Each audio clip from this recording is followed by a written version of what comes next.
Purpose is the gentleman from Texas seek recognition. Mr. Speaker, I claim time in opposition to the motion. The gentleman's recognized for 5 minutes. House will come to order.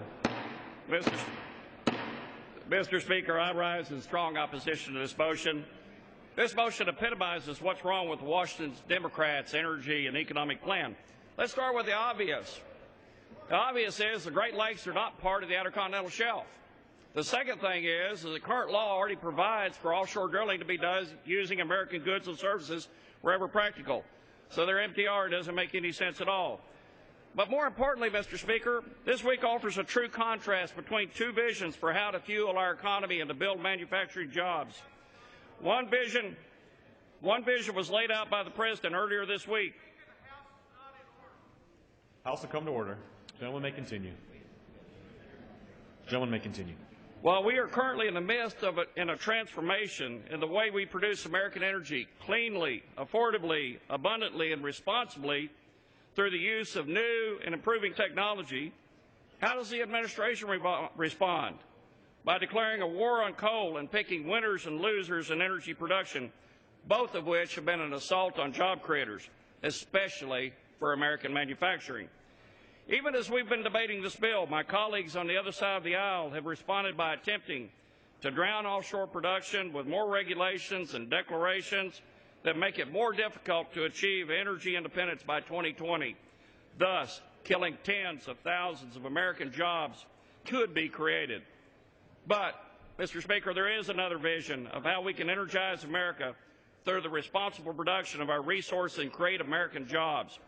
That vision does not include ill-advised regulations that ignore the effects. Mr. Speaker, the House is not in order. Gentleman's correct. House will come to order. Gentleman may continue. That vision does not include the ill-advised regulations that ignore the effects on the pocketbooks of hardworking American families. It does not include programs where political appointees and bureaucrats can decide who can and cannot produce energy at the expense of hardworking taxpayer dollars. And most importantly, it does not include administrative attempts to implement a backdoor cap-and-trade regime to fulfill the President's original goal where electricity rates would necessarily skyrocket.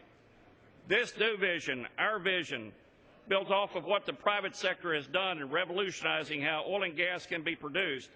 It takes stock of what laws this Congress has passed and the regulations this administration has promulgated. And then we ask ourselves, what can we do to make America truly energy independent? And what can we do to make it easier for job creators to actually create jobs that grow healthy American families?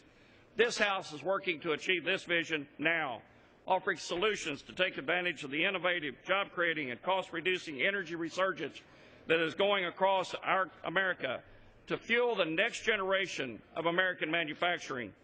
We have passed hydropower bills out of this House. We have passed the popular Keystone XL pipeline bill. And today we will pass a bill for responsible energy production offshore. And this is just the beginning.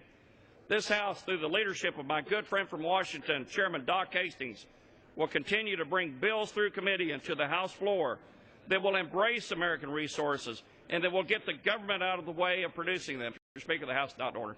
Gentleman's correct. House will come to order.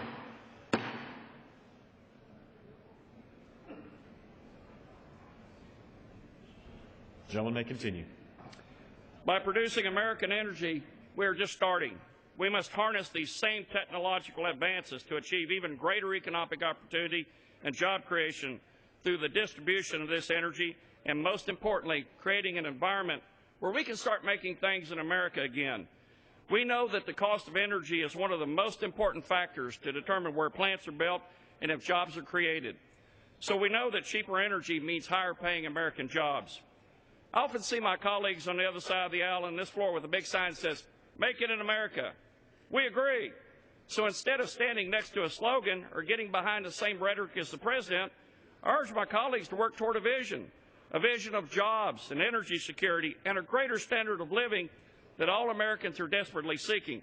This is how we really take action for our kids as compared to the empty rhetoric of the White House. The American people want us to create a results-oriented solutions set of what America can do. Mr. Speaker, the House is not in order. Correct. House will come to order.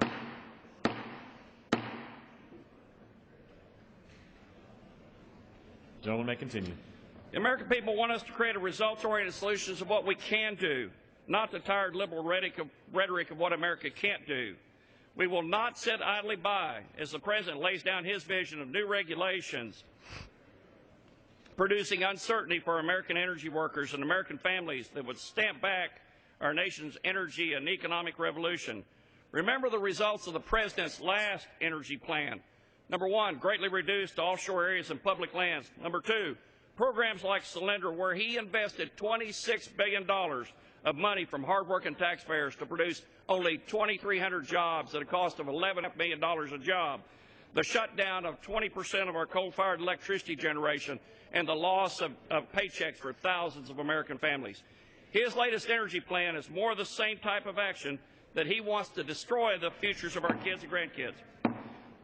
Mr. Speaker, we will work toward energy security, and I urge the no vote on the MTR and a yes vote on the underlying reservation. Gentleman's time expired. Without objection.